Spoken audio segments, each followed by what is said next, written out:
8월 4일 금요일 하나님께서 주시는 말씀은 사도행전 18장 9절부터 17절까지입니다. 봉독을 합니다. 밤에 주께서 환상 가운데 바울에게 말씀하시되 두려워하지 말며 침묵하지 말고 말하라. 내가 너와 함께 있음에 어떤 사람도 너를 대적하여 해롭게 할 자가 없을 것이니 이는 이 성중에 내 백성이 많음이라 하시더라. 1년 6개월을 머물며 그들 가운데서 하나님의 말씀을 가르치니라. 갈리오가 아가야 총독되었을 때에 유대인이 일제히 일어나 바울을 대적하여 법정으로 데리고 가서 말하되 이 사람이 율법을 어기면서 하나님을 경외하라고 사람들을 권한다 하거늘 바울이 입을 열고자 할 때에 갈리오가 유대인들에게 이르되 너희 유대인들아, 만일 이것이 무슨 부정한 일이나 불량한 행동이었으면 내가 너희 말을 들어주는 것이 옳거니와 만일 문제가 언어와 명칭과 너희 법에 관한 것이면 너희가 스스로 처리하라. 나는 이러한 일에 재판장 되기를 원하지 아니하노라 하고 그들을 법정에서 쫓아내니 모든 사람이 회당장 소스데네를 잡아 법정 앞에서 때리되 갈리오가 이 일을 상관하지 아니하니라. 고린도에 성령의 바람이 불어서 수많은 이방인이 예수를 믿고 세례받는 일이 일어나고 있는 것 우리가 보았죠. 그뿐 아니라 그 유대교 지도자라고 할 수 있는 이 회당장이 예수님을 믿고 개종하는 일까지 일어나지 않았습니까? 이 사건이 무척 컸지요. 그러자 이 유대인들이 위기의식을 갖게 됩니다. 자신들의 종교 체계가 무너질 것만 같은 두려움을 갖게 된 거죠. 그러자 더욱 극렬하게 사도 바울을 박해를 했을 것입니다. 오늘 본문을 보면은 우리가 추측을 할 수가 있어요. 사도 바울을 아주 극렬하게 박해를 했겠구나. 왜 그래요? 예수님께서 환상 가운데서 사도 바울에게 말씀을 하시는데 그 말씀을 들어보면은 사도 바울이 지금 극렬한 박해를 받고 있구나 하는 것을 느낄 수가 있습니다. 9절, 10절 그 내용인데 읽어봅니다. 9절, 10절. 밤에 주께서 환상 가운데 바울에게 말씀하시되 두려워하지 말며 침묵하지 말고 말하라. 내가 너와 함께 있음에 어떤 사람도 너를 대적하여 해롭게 할 자가 없을 것이니 이는 이 성중에 내 백성이 많음이라 하시더라. 핍박은 있었지만은 그럼에도 불구하고 이 반응이 원체 좋으니까 이 사도 바울이 1년 6개월씩이나 바로 이 고린도에 머물게 됩니다. 11절에 나와 있죠. 1년 6개월을 머물며 그들 가운데서 하나님의 말씀을 가르치니라. 왜 그래요? 왜 이렇게 오랜 시간을 고린도에 머뭅니까? 반응이 좋아서. 유대인들이 도대체 사도 바울을 감당할 수가 없게 되자 아주 끙끙 앓죠. 그 지역에 그런 중에 신임 총독이 부임을 합니다. 신임 총독, 갈리오 총독, 신임 총독이 부임을 합니다. 신임 총독이 오자 이제 민심을 의식해서 자신들의 간청을 잘 들어줄 것이다 라고 기대를 하면서 이 유대 교도들이 말이죠. 이 사도 바울을 법정으로 끌고 갑니다. 법정으로 끌고 가요. 율법을 어기면서 하나님을 경외하라고 사람들을 유혹하고 있다. 이런 이유로 이 사도 바울을 법정으로 끌고 간 거예요. 율법을 어기면서 하나님을 경외하라고 사람들을 유혹하고 있습니다. 12절, 13절에 기록되어 있죠. 그러자 이 신임 총독 갈리오가 아주 단호합니다. 쉽게 표현하면 이거예요. 야, 그런 문제를 왜 나에게 가지고 오느냐? 그런 문제는 너희들 스스로 처리하라. 그런 일에 나를 끌어들이지 말아라. 그런 거는 너희들의 그 언어나 명칭이나 너희 법에 관한 그런 것들은 나에게 가지고 오지 말아라. 아주 단호하게 거절을 합니다. 그러면서 그 유대 교도들을 어떻게 해요? 법정에서 쫓아내버립니다. 14절, 15절, 16절까지 그런 내용이 기록되어 있죠.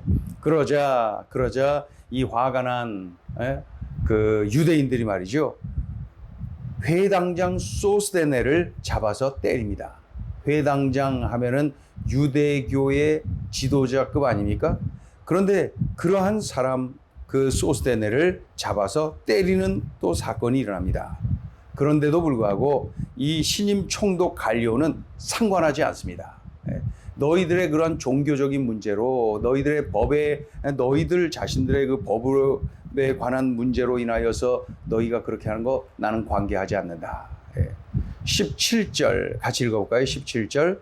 모든 사람이 회당장 소스데네를 잡아 법정 앞에서 때리되 갈리오가 이 일을 상관하지 아니하니라. 그런데 지금 오늘 이 회당장 소스데네를 때리지요. 근데 기억납니까? 어제 회당장 그리스보 기억납니까? 회당장 그리스보, 그러니까 유대교 지도자인 이 회당장 그리스보가 기독교로 개종을 하죠. 사도 바울이 전한 복음을 듣고 기독교로 개종을 합니다. 그러자 오늘 이 그 회당장 소스데네가 그의 뒤를 이어서 회당장이 되었을 것이다. 우리가 그렇게 추측을 할 수가 있어요. 그러나 이 새로운 회당장 소스데네가 유대인들이 사도 바울을 법정으로 데려갈 때에 이 바울을 두둔하고 또 지지했을 것입니다. 그러자 유대인들이 분풀이하면서 회당장 소스데네를 법정 앞으로 이렇게 끌고 가서 그곳에서 때리고 있는 것이죠. 그러니까 어제 본문에서는 회당장 그리스보를 그들이 그 보고 충격을 받지 않았습니까? 그가 복음을 듣고 예수를 믿고 그러니 그 분한 마음을 가지고 있었는데 이 신임 그 회당장 소스데네가 오히려 이 바울을 두둔하고 지지하고 그런 모습에 화가 나갖고 이렇게 분풀이를 하고 있는 것이죠. 그런데 이 회당장 소스데네, 오늘 본문에 나와 있는 회당장 소스데네가 성경에 또 나온 것 아세요? 지금 이 지역이 고린도 아닙니까? 그런데 시간이 좀 더 지나서 사도 바울이 고린도에 보낸 서신이 있죠. 고린도 전서, 후서. 이 고린도 전서를 시작하면서 인사를 해요. 그래서 고린도 전서 1장 1절에 이렇게 되어 있습니다. 하나님의 뜻을 따라 그리스도 예수의 사도로 부르심을 받은 바울과 형제 소스데네는 하면서 이 회당장 소스데네가 등장합니다. 그러니까 회당장 소스데네가 유대교도들에게 매를 맞은 이 소스데네가 그 사도 바울을 지지했던 이 소스데네가 복음을 듣고 그 또한 완전히 그리스도인으로 개종을 했구나 뿐만 아니라 사도 바울의 동역자가 되었구나 하는 것을 알 수가 있지요. 고린도 지역의 한 회당의 장이었던 그가, 유대교 지도자였던 그가 사도 바울이 전한 복음을 듣고 예수의 사람이 되었고 또 사도 바울의 동역자가 되었구나. 결국 그 후에 그 지역 고린도에 보낸 바울 서신에서 이 바울의 동역자로 당당하게 기록이 되어 있습니다. 이 얼마나 통쾌한 일입니까? 자, 오늘 이 현장에서 들려주시는 하나님의 음성이 있습니다. 첫째, 복음은 유대교 회당장들도 뒤집어 놓는다. 어제 본문에서 뒤집어진 회당장 그리스보, 오늘 본문에서 뒤집어진 회당장 소스데네, 회당장들이 대를 이어가면서 뒤집어집니다. 사도 바울이 전한 복음을 듣더니 예수를 구주로 믿고 영접하고 그의 가정까지도, 가문까지도, 온 집안까지도 그렇게 예수님을 믿는 놀라운 일이 일어나지 않습니까? 역시 복음은 유대교 회당장들까지도 뒤집어 놓는구나. 그러니 누구인들 뒤집어지지 않겠습니까? 이게 바로 복음의 능력, 복음의 능력. 어느 세미나의 목회자 세미나에서 그 대학 교수님 한 분이 하신 말씀이 기억이 납니다. 목회자들 잔뜩 모인 자리에서 그분이 그렇게 말하는 거예요. 목사님들, 저는 목사님들이 참 부럽습니다. 저는 수십 년간 대학에서 철학을 강의를 했는데 그 제자들이 저를 찾아와서 교수님의 강의를 듣고 제 인생이 변화되었습니다 라고 말한 제자가 한 명도 없습니다. 그런데 목사님들은 그 복음을 전하니까 그 복음을 받고 듣고 변화된 사람들이 간증하고 그러지 않습니까? 목사님들이 참 부럽습니다. 그렇게 이야기를 하는 것을 봅니다. 맞지요? 복음에는 능력이 있어서 그래요. 그 누구든지 듣고 믿고 영생을 얻도록 만드는 하나님의 능력, 바로 이 복음입니다. 예수 그리스도의 십자가와 부활, 이 복음을 전할 때 이러한 놀라운 역사가 일어나는 거예요. 그러니 내가 이 복음을 신뢰하고 이 복음을 내가 입을 열어 전할 때에 놀라운 이러한 역사가 일어난다. 이러한 그 신뢰를 하세요. 그리고 담대하게 입을 열어서 누군가에게 복음을 전해야 되는 것이죠. 예. 그러니 우리 예수님 오늘 주신 말씀처럼 두려워하지 말고 염려하지 말고 복음의 능력을 믿고 입을 열어야 됩니다. 그리스포도 뒤집어지고 소스테네도 뒤집어지고 이 회당장들이 줄지어서 뒤집어지는 것 좀 보십시오.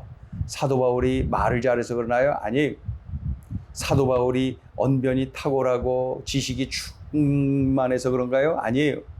그가 전한 예수, 그 이름, 그가 전한 예수의 십자가와 부활, 그 하늘의 능력을 전했을 때에 이러한 놀라운 역사가 일어나는 것이죠. 오늘 이 말씀을 기억하자고요. 복음은 유대교 회당장들도 뒤집어 놓는다. 자, 둘째 주시는 메시지입니다. 내가 순종할 때 주님의 약속이 응하여진다. 우리 주님께서 환상 중에 사도 바울에게 말씀하시죠. 그 내용이 9절, 10절에 기록되어 있습니다. 쉽게 표현하면 이거예요. 주님의 말씀은 바울아, 두려워하지 말아라. 그리고 침묵하지 말고 복음을 전하라. 예? 내가 너와 함께하고 있다. 예? 어떤 사람도 너를 대적하여서 해롭게 할 자가 없다. 그리고 이 성중에 내가 예배 놓은 영혼이 많이 있다. 예. 이 말씀을 듣고 사도 바울이 순종을 합니다. 담대하게 복음을 전합니다. 핍박이 심했다 그랬죠? 그렇다고 해서 주눅들지 않고 담대하게 전하죠. 예. 그러자 예배 놓으신 수많은 사람들이 예수님을 영접합니다. 더욱이 말이죠. 신임 총독 갈료가 그 유대인들이 아주 그냥 머리 써서 사도 바울을 핍박하기 위해서 신임 총독을 활용하려고 했지만은 신임 총독까지도 거절을 하지요. 예. 그러니 예수님의 말씀이 맞아요. 예. 어떤 사람도 너를 대적하여 해롭게 할 자가 없다. 신임 총독까지도 너를 해롭게 하지 못한다. 그러니 이 성에 예배 놓으신 수많은 영혼이 있으니 두려워하지 말고 담대하게 입을 열어서 복음을 전하라. 예, 환경은 그 핍박, 두려움 많이 있죠. 그 상황은 그래요. 그럼에도 불구하고 이 사도 바울은 주님의 말씀을 꽉 붙잡고 순종을 합니다. 예, 그랬더니 우리 주님 말씀하신 그대로 책임져 주시죠. 말씀하신 그대로 응하여 주시죠.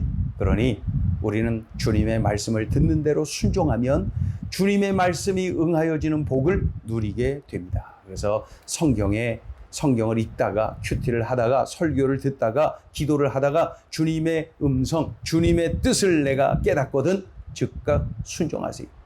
그러면은 그 말씀이 내 삶 속에 응하여지는 복을 내가 누릴 수가 있는 것입니다. 순종 뒤에 기적이 있고 순종 뒤에 축복이 있고 순종 뒤에 응답의 은혜가 있는 것입니다. 그렇죠? 우리 주님이 나에게 말씀하십니까? 내가 우리 주님의 그 뜻을, 그 마음을 알게 되었습니까? 그렇다면 순종. 그럴 때에 그 말씀이 응하여지는 복을 이렇게 누리게 되는 것이죠. 그래서 성경에 그 우리 주님께서 내게 이래라 하면은 이렇게 하면 돼요. 저렇게 해라 하면 저렇게 하면 돼요. 순종. 그때에 주님의 뜻이 내 삶 속에 응하여진다. 내가 순종할 때 주님의 약속이 응하여진다. 사도 바울이 지금 그 주님의 말씀이 응하여지는 그 현장에서 마음껏 누리고 그 기뻐하고 있지 않습니까? 오늘 주신 이 말씀을 내 삶 속에 적용하여서 이렇게 살아내야 되겠습니다. 기도합니다. 하나님 아버지 감사합니다. 고린도에 폭발적인 성령의 역사가 일어납니다. 그러나 그 속에 또 핍박이 만만치 않은데 그럼에도 불구하고 우리 주님이 말씀하셨고 담대하게 입을 열라 말씀하셨고 환경을 바라보지 아니하고 우리 주님 말씀에 순종한 결과 더욱더 폭발적인 복음 전파의 역사, 많은 영혼 구원하는 역사가 지속적으로 일어나는 것을 보게 됩니다. 회당장들까지도 줄지어서 예수님을 영접하는 역사가 일어납니다. 오늘 들려주신 말씀, 우리 주님 말씀에 철저하게 순종하게 하시고 우리 모두가 이 말씀을 살아내게 하여 주시옵소서. 예수의 사람답게, 복음을 붙잡은 사람답게 이렇게 담대하게 살아가게 하여 주옵소서. 예수님의 이름으로 기도 올리옵나이다. 아멘.